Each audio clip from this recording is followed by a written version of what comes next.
지금 참여미디어연구소 박민 소장이 진행하는 사람과 사람을 듣고 계십니다. 네, 전주 재래시장 일대와 상가 상인들이 300억 원대 규모의 대부 사기에 당할 처지에 놓여 있다. 이런 소식 전해드렸었죠. 이 코로나로 인해서 가뜩이나 어려운 상황에서 연세가 많으신 상인들 당장 생업을 팽개치고 문제 해결에 나설 수도 없고요. 발만 동동 구르는 상황인데 이 상인들은 은행인 줄 알고 돈을 맡겼다. 이렇게 좀 말씀하고 계십니다.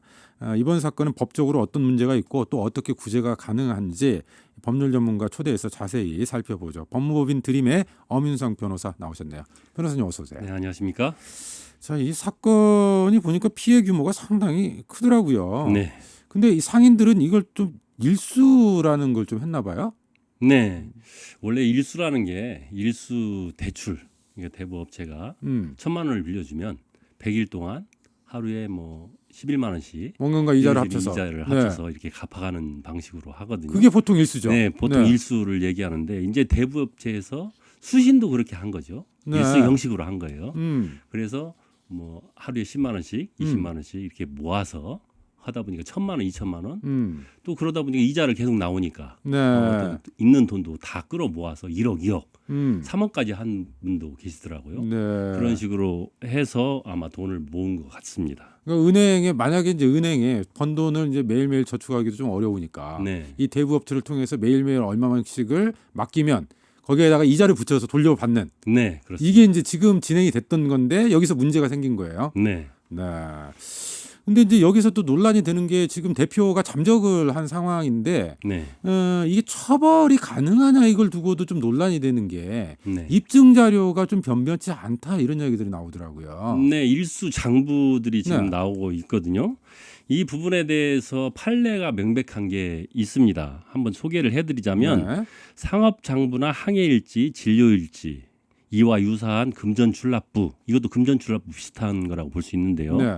등과 같이 범죄 사실의 인정 여부와는 관계없이 자기에게 맡겨진 사무를 처리하는 사무 내역을 그때그때 계속적 기계적으로 기기한 문서도 증거 자료로 쓰일 수 있다고 대법원에서 얘기했기 때문에 네. 지금 우리 그 피해자 상인분들이 가지고 있는 일수 장부 네. 그것도 충분히 증거 자료로 쓰일 수 있을 것 같습니다. 피해를 증명할 수 있는 자료로서는 충분하다 일단. 네, 그렇습니다. 그건 일단 다행이고. 네. 근데 이제 이게 대부업체들이 그러면 그렇게 돈을 모아서 높은 이자를 주겠다는 거잖아요. 네. 그러면 대부업체들은 그 돈을 어떻게 마련하는 거예요? 그러니까 어떤 투자 상품에 투자를 합니까? 어떻게 하는 거죠? 이제 속이는 거죠. 투자 네. 상품에 어디에 투자를 해서 돈이 많이 들어오기 때문에 수익을 많이 내기 때문에 고율의 이자를 줄 수 있다고 속여서 돈을 유치하는 거거든요. 네. 근데 사실 뒤에 오는 사람들 이것도 네. 다단계 방식으로 하는 겁니다. 다단계야. 예, 네. 그러다 보니까 제일 다단계 밑에 있는 분들은 피해자인 거죠. 그 계속 그 다단계 방식으로 이 사람들이 들어오면 그 돈을 가지고 이자를 주는 겁니다.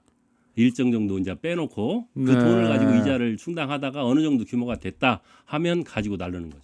그러니까 이게 좀 아랫돌 빼서 이렇게 네, 윗돌 바꾸는 개는 거죠. 네. 좀 이런 방식이네요. 그렇습니다. 사실상 전형적인 그럼 사기 아닙니까? 네, 사기라고 볼 수도 있고 네. 처음에 이걸 계획적으로 했다면 사기가 될 수도 있고 또 이제 허가를 받지 않고 이런 일을 했다고 하면 또 유사수신행위 규제법을 적용될 가능성도 높아 보입니다. 유사수세 수신행위요. 네, 은행 같은 경우는 허가를 받고 수신행위를 하지 않습니까? 네. 그런데 비슷한 수신행위 허가 받지 않고 수신행위를 하는 겁니다. 네. 원금을 보장해 주겠다, 원금 이상을 보장해 주겠다 하면서 수신행위를 하는 행위, 그 행위는 처벌을 받게 돼 있거든요. 네. 그게 유사수신행위라고 하는데 이 유사수신행위가 대부분의 경우에 이런 다단계 방식으로 이루어지고 있거든요. 그러다 보니까 또 많은 피해자와 가해자를 양산합니다. 네. 처음에는 이제 처음에 만든 사람들, 이 사람들을 만든 사람처럼 이 사람들은 사기도 되고 유사수신행위도 되는데 그것을 어느 정도 알면서 허가받지 않은 네. 업체라는 걸 알면서 중간에 이제 소개하는 사람들 있지 않습니까? 네. 이분들도 또 피해자이기도 하면서 또 가해자가 됩니다. 그러다 보니까 이분들은 사기는 아니지만 유사수신행위로 또 기소가 돼요. 네. 그러다 보니까 이분들도 처벌이 돼요. 또. 그러니까 다단계니까 네. 중간 단계 그 윗단계에 있는 사람들도 처벌이 공범으로서 됩니다. 처벌이 네, 공범으로 된다. 처벌이 됩니다. 네. 이게 지금 말씀 듣다 보니까 그러니까 보통 은행에서는 은행이 이제 망하거나 저축은행 뭐 이런 사태들이 생기는 경우가 있잖아요. 네. 그럼 일정한 예금 한도까지는 보장을 받기도 하고 네. 이런 게 가능한데 그러면 이번 사례 같은 경우는 뭐 그런 원금 보장이나 뭐 이런 원금 것들은 보장은 전혀 안 되는. 불가능한. 네. 네. 일부 피해자들 중에 피해 사실을 오히려 숨기는 경우도 있다고 들었어요. 이 돈을 본인 돈을 투자하면 모르겠는데 대부분의 이제 크게 투자하시는 분들은 옆에서 빌립니다. 돈을 빌리기도 하고 네. 가족의 돈을 끌어오기도 하고 해서 그 사실이 알려졌을 경우에 네. 알려졌을 경우에 가정이 파탄 나거나 가족 관계가 되게 험악해질 음. 가능성이 있거든요. 그러다 보니까 숨기는 경우들이 상당히 많고 네. 사적으로 해결해 보려고 어떻게든 해결해 보려고 합니다. 또 하나는 이분들이 그것을 알린다고 해서 이미 사기를 당했는데 네. 과연 피해를 보상을 받을 수 있겠냐? 음. 뭐 자포자기하는 분들이 상당히 많습니다. 네. 또 중간에 또 소개해서 또 뒤에 사람들 끌어오는 경우도 있지 않겠습니까? 네. 그러면 그분들에 대한 또 피해 보상 문제가 발생하거든요. 네. 그런 문제가 발생하기 때문에 그걸 무마하기 위해서 피해를 얘기 안 하는 경우들이 상당히 많습니다. 그렇군요. 그러니까 300억 피해라고 하는데 실질적으로 들어가 보면 1000억 이상의 아마 피해가 피해가 있을 수 발생했을 있다. 가능성이 높습니다. 가장 이 방송 들으시면서 피해 당하신 상인분들께서 궁금해하시는 것은 이걸 것 같아요. 사기 당한 돈, 그 피해 당한 돈 이거 다시 찾을 수 있는 방법은 없냐? 아마 네. 그 빨리 수사가 진행되고 가해자들의 그 지금 그 가져간 돈들 네. 불법 수익에 대해서 보존 조치가 취해진다고 하면 어느 정도 피해 보상은 받을 수 있을지 모르겠지만 네. 아마 그렇지 않다면 피해 보상 받기가 상당히 힘듭니다. 민사 소송을 통해서 판결을 얻을 수는 있겠지만 이 네. 사람들이 재산 능력이 있어야 되거든요. 근데 재산 능력이 없는 경우가 태반입니다. 그래서 피해가 회복되는 경우들이 10%도 안 됩니다. 네. 그래서 아마 대부분의 경우는 피해 보상을 받기가 힘들지 않을까 하는 예상이 됩니다. 지금 초기에 발생됐기 때문에 수사가 빨리 진행돼서 네. 또 피의자를 빨리 신병을 빨리 확보하는 게 대단히 중요합니다.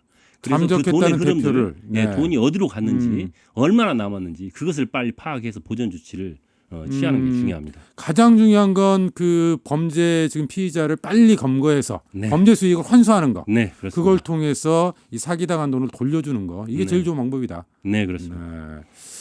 자, 어쨌든 그 대표가 잠적을 한 상태잖아요. 네. 이 잠적을 한 상태인데 이제 이 대표에게는 그러면 나중에 이제 검거가 되게 네. 되면 어떤 처벌이 가해지고 또 네. 법원에서 지금 잠적 상태인 거잖아요. 네. 또 이 사실이 잠적 사실 자체가 뭐 양형에 영향을 미치거나 좀 그렇게 됩니까? 네, 영향을 미칠 수밖에 없고 지금 잠적 상태이기 때문에 사실 도주 우려가 있다고 볼 수도 있지 않겠습니까? 네. 증거인멸의 우려도 많은 거고 그렇기 때문에 만약에 신병이 확보된다고 하면 구속영장이 청구되면 구속영장이 발부될 확률이 매우 높다고 볼 수 있겠습니다. 구속영장 네. 발부는 이제 도주 우려나 증거인멸의 우려가 있는 경우에 발부되거든요.